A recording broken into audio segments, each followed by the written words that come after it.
听到夏威夷，大多数人脑海中浮现的或许是灿烂的阳光、柔软的沙滩，还有无忧无虑的度假氛围。走在海滩上，眼前的风景美得像是明信片一样。这边的海超级漂亮，温度也很适宜，难怪每一年都有超过400万名游客涌入夏威夷。不过，你只要转身走向离海滩不远的街区，你就会看到完全不同的现实。无家可归者遍布街头，其中有1半以上的无家者都是夏威夷当地的原住民 Kanaka Maoli。讽刺的是，这些人无法负担的土地，其实就是他们祖先曾经拥有、耕作、生活的土地。所以今天的 Discovery 我们要来探讨的是夏威夷是如何成为美国的第50州，以及这背后曲折的历史。At the White House yesterday, President Clinton signed a formal letter of apology to the people of Hawaii. 1993年，当时的美国柯林顿总统签署了对夏威夷原住民的道歉协议 （Apology Bill）， 公开承认美国在100年前参与推翻夏威夷王国的这个不法行为，以及对于夏威夷人民造成的伤害。夏威夷曾经是一个拥有自己语言、文化和土地的独立国家，但这份主权在100多年前被无情剥夺，甚至到今天，许多原住民仍在为最基本的权利和身份认同而挣扎。This is not America.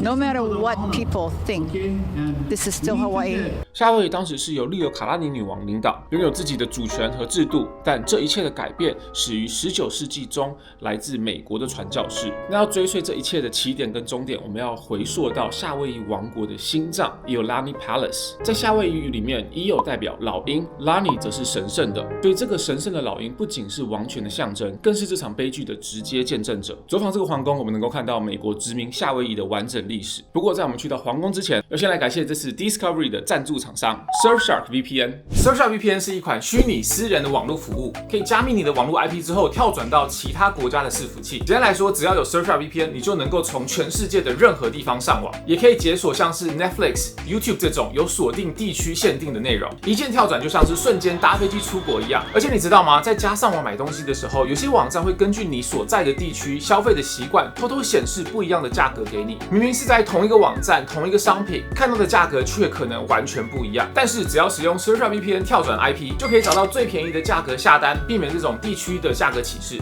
而且重点是在你上网做这些事情的时候 ，Surfshark 也会帮你把网路的 IP 匿名化，像你看了什么、查了什么、买了什么都不会留下网路足迹。不管是在家或是出门使用公共的 WiFi， 都多了一层隐私的保护，封锁广告、追踪器和恶意软体。最重要的是，同一个 Surfshark 账号在无限个装置上都可以使用，手机、平板、笔电，甚至要分享给家人朋友也没有问题。那如果你也想要使用 Surfshark VPN 的话，使用我的专属连结 surfshark.com/duray， 或者是输入我的优惠码 duray， 就可以额外得到4个月的使用期。那我会把所有的优惠连结放在影片的更多资讯。好，那接着我们来去皇宫看看吧。我们一起来搭敞篷车了。先来做一件这个事情啊，做爱。该不会是这边就要开了吗？这太招摇了吧！开敞篷，我可以把吊嘎脱掉，变上半身全裸那种闪亮日光浴的感觉，有必要吗？你的片是会还有我们。我们现在呢，就是要带大家去 Iolani Palace，就是夏威夷王国他们那时候用的皇宫。耶！我今天在玩，出发了，耶！出发喽！给各位看一下，哇，看海滩，我们夏威夷海滩，哇，超漂亮。女生也很漂亮，那女生也很漂亮。阿迪开车载我们遨游在夏威夷的街道上，没有错。我们到了 Iolani Palace， 伊欧拉尼皇宫，这可能是他们皇家的家徽，很漂亮其实蛮现代，比我想象中的现代。虽然说只有2楼，但是这个建筑的外观有很多的细节。现在大家看到后面这个皇宫，就是之前的夏威夷王国。对，然后他们是在1810年有一个叫做卡美哈美哈一世，他统一了整个夏威夷的群岛，然后建立了他的王国。6个岛屿，对，有国王、议会，然后还有宪法，所以这个王国是当时候太平洋上少见的独立国家。然后它跟其他的欧洲国家，甚至跟当时候的美国也都有一些算是外交关系。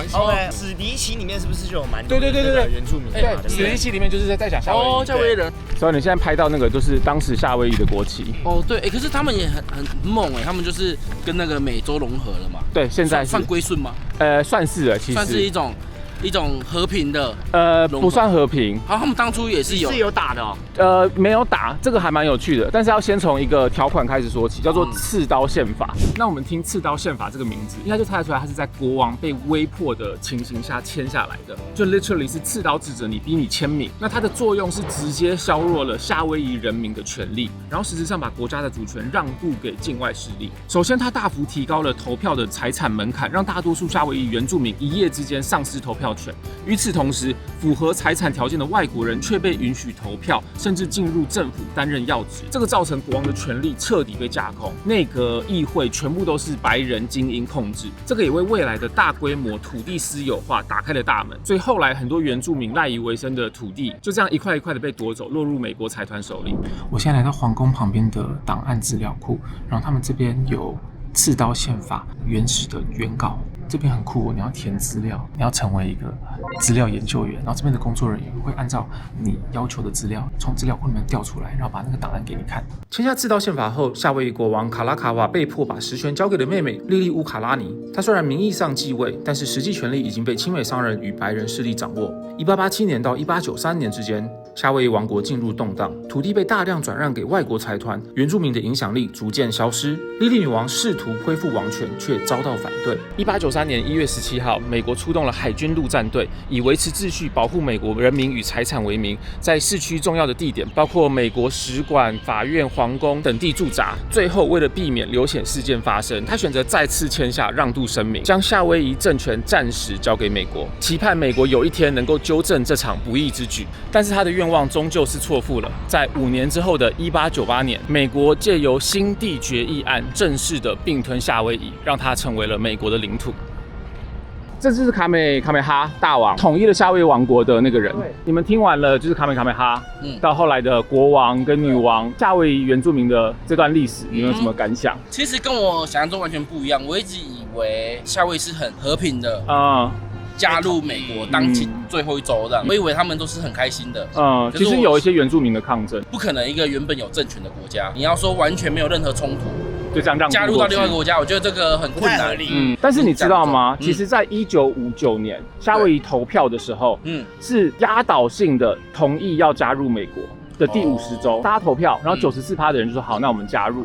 但我觉得这个有点 tricky， 是因为那个投票的项目，他没有给一个选项是你们要不要成为一个独立的国家，基本上就是你要不要成为美国的一州，或是不要。那基本上大家应该都会想要成为。对啊，对，你成为一州就是美国，因为美国就是一个世界强权。对，你成为他们世界强权一州，你等于也有发言权。对，我觉得主要是发言权。就是在这60年期间，其实原住民早在数量上跟政治力量上面已经被边缘化了。就在夏威夷成为美国领土的这个期间，新的政府对原住民进行系统性的打压，学校是禁止教夏威夷语的，然后学生如果讲自己的语言就会受到处罚。被征收的土地不再用来耕作，而是变成了饭店跟度假村。像今天的 Waikiki 就是驱赶原住民之后开发起来的。虽然说今天的 Waikiki 看起来像是现代进步的象征，但对于原住民来说，生活是越来越艰困，他们的贫困率远高于全州的平均。然后夏威夷现在也是全美生活成本最高的州，住房成本是全国平均的3倍，这也导致更多的原住民外移到美国本土寻找更便宜的生活。你听这些故事，你就觉得全世界的人类都在做一模一样的事情。就以历史的脉络来讲，对，就是一样事情，就是到一个地方，然后占领之后，因为你有办法驱赶原住民，你有办法到这里，代表你的国家很强。如果你是那么强的情况下，会觉得说哦。如果今天这边是荒岛就算了，他就我占你这里干嘛？但是偏偏这里有资源，他就想要那个时代背景，拳头大的说话。这里成为美国领土的100年之后，对，克林顿总统，他有签了一个条约，是一个道歉条约。他跟夏威夷的人民道歉，是啊，说当时候美国政府的确有在程序上面、法律上面占领的不合理之处。他就是有承诺说，好，那接下来我们可能有一些地我们会归还给原住民，有一些优惠的条款、补助，对，有些补助，对，因为就等于是我们不是在同一个起跑点上面，所以给你一些补助，让你可以回归到可能你原本自然发展会到的位置。但是还是有很多夏威夷人不满。The time has come for America to recognize our nation, segregate our lands from the public holdings, give to us our resources so that we can address our own problems. 在这个美国的州里，居然还有一个自称主权独立的区域。这里是 Waimanalo，位于欧胡岛东南岸，它的大小大约是2个大安森林公园。它不是观光景点，也不是官方划设的保留地，而是一个原住民主权运动者自主管理的一个部落。他们叫自己夏威夷国 The Nation of Hawaii， 他们不承认美国对夏威夷的统治，也不视自己为美国人。在这里，他们发行自己的身份证、车牌，甚至还有自己的护照。这些文件当然不被美国政府或是国际承认，但对他们来说，这些象征代表着主体性以及文化尊严。这个地区还有另外一个名称叫做 Puhonua， 意思是避难所。这里就像是一个对抗文化同化的庇护地。他们推动自给自足的生活方式，耕作自己的食物，建立替代能源，也致力让年轻一代在不依赖美国教育体系的环境中成长，重新学习何谓是真正的 Kanaka Maoli， 一位夏威夷人。这块土地虽然在法律上仍属于美国领土，但在精神上，它代表的是夏威夷原住民对于主权的愿景，也是一种对于历史不公的回应。这趟旅程让我重新思考乐园的定义。对观光客来说，夏威夷就是海滩、假期；但对原住民来说，这块土地承载的不只是风景，更是他们祖先的记忆，还有文化的根。那我们也不能否认嘛，美国的制度跟资源大幅度的推进了夏威夷的现代化，然后也带来了基础建设、医疗科技上面的发展。那所有当地的居民都可以受益。今天的夏威夷可以有这么高的国际知名度，然后成为了全球旅人的这个热带天堂，没有美国的帮忙，的确也做不到。那今天这集 Discovery 就是我来到夏威夷之前，稍微研究了一下它的历史，发现有这样子的脉络。那这段故事跟历史是我之前自己不知道的，所以想说非常值得做成一集来跟大家分享。我们都可以从历史借鉴，并且带着这些知识来到当地玩，就可以有另外一层感受。然后最后我还有研究比较了一下美国对于夏威夷原住民以及台湾对于我们的原住民给予权利，还有各种补助补偿的政策。但这块就比较复杂，大家如果想要详细看的话，我会把这所有的内容都附在影片的更多资讯。但总结一句话就是，美国对于夏威夷虽然有签署了那个 Apology Bill， 但他们实际上对于夏威夷原住民做的补偿跟立法还有赋予的权利是不及台湾所做的，所以我觉得台湾在这方面做的比较好。那最后，如果你喜欢看这样子文化跟历史的深入探讨，欢迎大家可以去看看我在不同国家做的 Discovery 系列。我们在复活节岛、意大利、土耳其都有做了不同的单元。那同时呢，我也额外做了一个夏威夷的会员影片，探讨为什么夏威夷明明是一个群岛，但是岛与岛之间是不能够用船抵达的。像我们从欧胡岛到现在的这个大岛，一定要搭飞机才能够到。那如果大家对这个现象有兴趣的话呢，欢迎加入阿滴英文的会员，我们会有一支影片来跟大家讲为什么。那今天的 Discovery 就到这边告一个段落，我们下支影片见，拜拜。